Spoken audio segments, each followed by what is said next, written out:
ഞാൻ ഒരു നല്ല പ്രവൃത്തി ചെയ്താൽ ആ ഗിഫ്റ്റ് അള്ള എനിക്ക് തന്നതെന്ന് അർത്ഥം.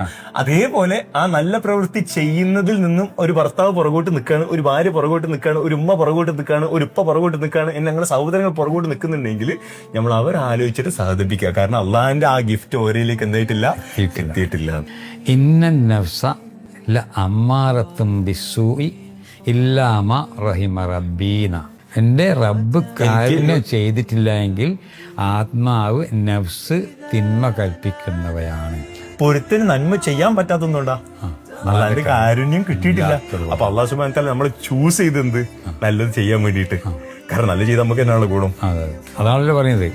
ഇന്നല്ലാഹ മാ സ്വാബിരി എന്ന് പറഞ്ഞാൽ ക്ഷമിച്ചാൽ അള്ള വരുന്നല്ല. ഇന്നല്ലാഹ മാ സ്വാബിരി എന്ന് പറഞ്ഞാൽ ക്ഷമിച്ചാൽ അള്ള കൂടെ വരുന്നല്ല.